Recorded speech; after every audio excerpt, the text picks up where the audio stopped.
Bueno, muchachos, vamos a empezar a analizar algo muy importante. Gadamer es un filósofo ya mucho más moderno, es un pensador más actual y él nos va a mostrar una nueva teoría que es la teoría de la hermenéutica. ¿Sí? Básicamente, ¿de qué se trata esta teoría? Esta teoría se trata de interpretar. En un principio, pues él decía que era interpretar textos. Sí, conforme él va haciendo su teoría, bueno, se da cuenta que no nada más pueden ser textos, sino que puede ser cualquier obra de arte. Puede ser una pintura, puede ser una escultura, un poema, un texto social, científico, etcétera, etcétera. Entonces, de hecho, hay muchos que basan sus investigaciones en la teoría de la hermenéutica, la teoría de la interpretación. ¿Qué más tiene que ver aquí? Bueno, tiene que ver también el proceso de la comunicación. ¿Qué significa el signo y el símbolo en cada cosa? ¿Sí? O sea, en cada obra literaria o texto. Yo aquí les estoy dejando diversas pinturas. Esto lo vamos a ir haciendo proceso por proceso para que ustedes me entiendan. Mañana vamos a hacer otro video en donde vamos a interpretar otra pintura, pero las indicaciones van a ser diferentes. Las indicaciones del día de hoy, chicos, son las siguientes. Ustedes me tienen que interpretar cualquiera de las pinturas que aparecen al final del video.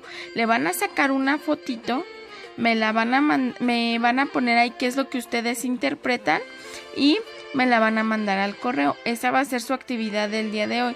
No se tienen por qué quebrar la cabeza en otra cosa más que sacar la fotito.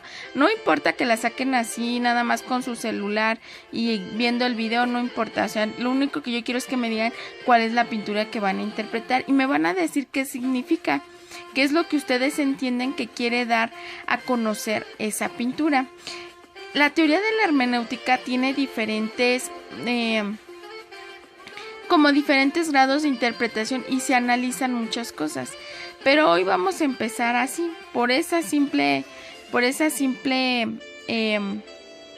y sencilla razón. Ustedes nada más me van a escoger una pintura, le sacan la foto y me van a interpretar lo que ustedes creen que representa cualquiera de las pinturas que aparecen al final del video. Sí, esa actividad me la van a entregar y también nada más me van a entregar cuál es la definición de hermenéutica y 3 datos biográficos de este nuevo filósofo que acabamos de ver. Es muy interesante la teoría que él presenta. ¿Por qué? Porque si ustedes se dan cuenta, todos los filósofos que nosotros habíamos visto, pues todos estaban preocupados. Los primeros se preocuparon por entender el origen del universo, ¿no? Y explicarnos cuál era el origen del universo. Después,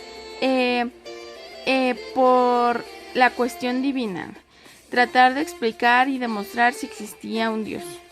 Después, los otros filósofos, los modernos, pues eran más racionalistas. Se basaban más en la ciencia. Por ahí había uno que fue muy científico, pero trataba de demostrar la existencia de Dios. Había otros que eran ateos, otros que se dedicaron a estudiar la sociedad, a estudiar qué era el hombre, como Hobbes, como Rousseau. Estos últimos que vimos a tratar de explicar lo que era el existencialismo.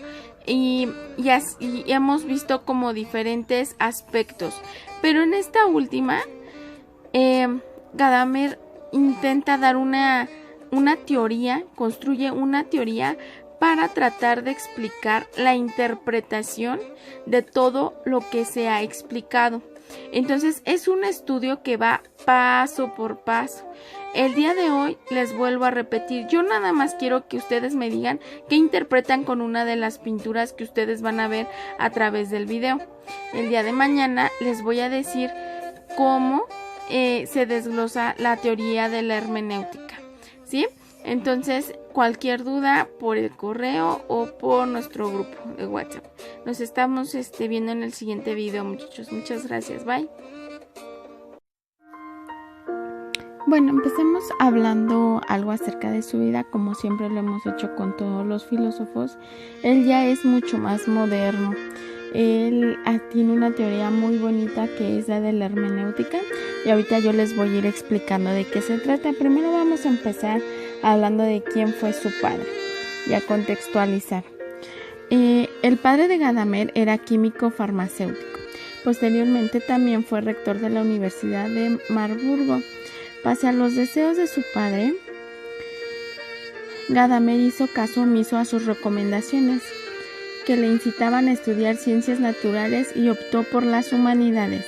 Así que realizó estudios en Breslavia bajo los auspicios de Richard Hohenwald, pero pronto volvió a Marburgo para estudiar con los filósofos neocartesianos Paul Nator y Nikolai Hartmann, bajo cuya dirección se doctoró en el año de 1922 con un trabajo sobre Platón, la esencia del placer en los diálogos platónicos. Poco después, Gadamer visitó Friburgo de Brisgovia y comenzó a estudiar con Martin Heidegger, quien aún no era profesor titular, pero sí un brillante profesor asistente. A través de Heidegger se insertó en un grupo de estudiantes que luego destacarían intelectualmente entre ellos. Entre estos grandes intelectuales se encontraban Strauss, Karl Lewin y Hannah Arendt.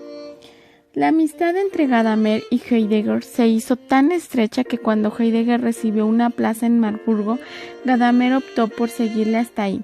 Es posiblemente la fuerte influencia de Heidegger lo que ha hecho del pensamiento de Gadamer algo particularmente característico y lo que en gran medida ha moldeado su pensar. Además, la influencia de Heidegger fue la que separó a Gadamer de las corrientes neocantinas, en las que tiempo atrás se había formado.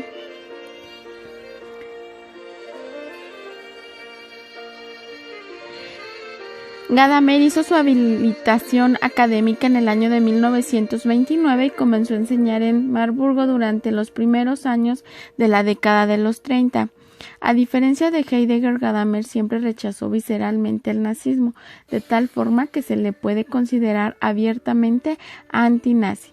Jamás recibió un puesto remunerado durante los años del gobierno nazi y jamás entró en el partido. Tan solo hacia el final de la guerra recibió un puesto en Leipzig. Sin embargo, en revisiones biográficas actualizadas, autores como Richard Wahlen afirmaron que a principios de la Segunda Guerra Mundial tuvo un acercamiento al nazismo. En concreto, dio una conferencia durante la ocupación de París en el Instituto Alemán. La conferencia se titulaba Pueblo, Volk e Historia del Pensamiento de Herder, donde señala que después del fracaso de la Ilustración, las ideas de John Gottfried servían para construir un proyecto nuevo para Alemania. En concreto, analizando su idea, concluye que el pueblo alemán destaca sobre otros en la amplitud y profundidad de su autoconciencia histórica, sirviendo esto de estímulo y pensamiento para un nuevo proyecto político, lo cual es compatible con las ideas nazis. El texto de esta conferencia no se incluye como tal en las obras completas de Gadamer, pero sí una revisión bastante profunda de este que hizo en los años 70, donde no aparecían los párrafos más controvertidos.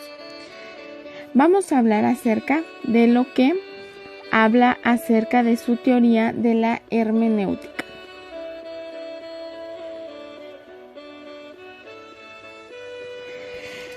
Bueno, él desarrolla y es el pionero de esta teoría que es muy importante, que es la teoría que interpreta textos, interpreta pinturas, interpreta poemas, interpreta libros históricos, sociales, etcétera, etcétera. Ya bastaba del racionalismo, también de las experiencias empíricas que podía tener el hombre para aprender. Gadamer hacia la teoría de la hermenéutica y bueno, vamos a ver de qué se trata. Para Gadamer, interpretar un texto involucra una fusión de horizontes. Interpretar un texto no es entrar en la construcción psíquica del autor, sino que lo que se intenta hacer es trasladarnos hacia la perspectiva bajo la cual el otro ha ganado su opinión. El ideal propio de las ciencias naturales lleva a renunciar a la concreción de conciencia histórica dentro de la hermenéutica, llevando así a Schleiermacher a concluir con su teoría del acto adivinatorio, mediante el cual el intérprete entra en lleno en el autor y resuelve lo extraño y extrañable del texto. Por otro lado, Heidegger considera que la comprensión del texto se encuentra determinada por su precomprensión de manera anticipada. El círculo del todo y las partes no se anulan en la comprensión total, sino que alcanza en ella su realización más auténtica. Esta precomprensión se realiza desde la realidad histórica del individuo. En cada momento histórico los textos se producen de manera diferente y haciendo uso de la historia efectual en ese momento. De esta manera, el verdadero sentido del texto está referido al momento del autor, pero también y en gran medida está sujeto a la situación histórica del lector. La historia efectual es lo que determina la manera en que vamos a entender un texto.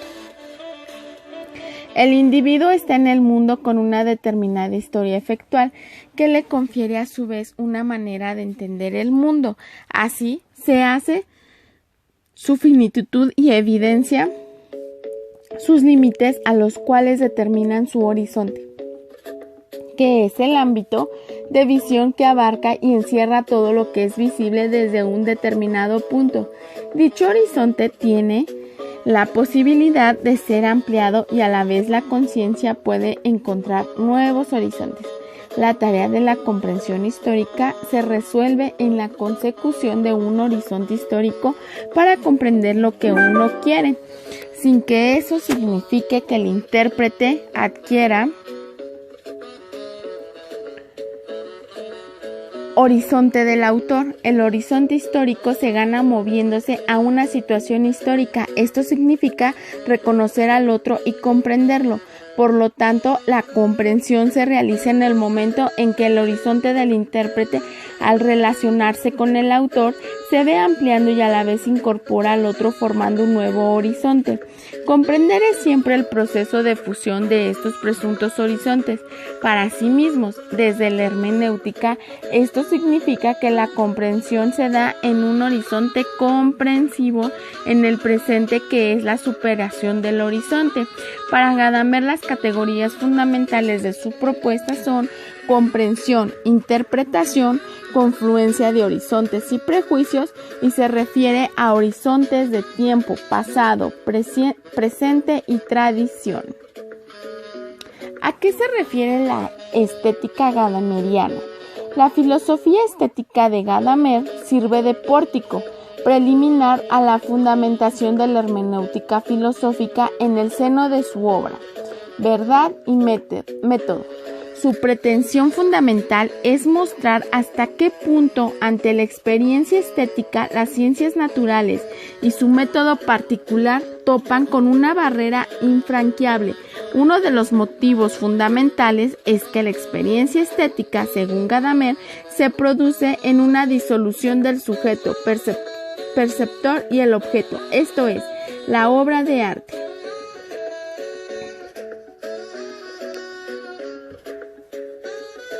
Yo aquí les estoy mostrando diferentes pinturas que me gustaría que ustedes terminaran de observar, ¿ok? Ahorita explico qué es lo que van a hacer con todas estas pinturas que van a aparecer hasta el final de las diapositivas o el video.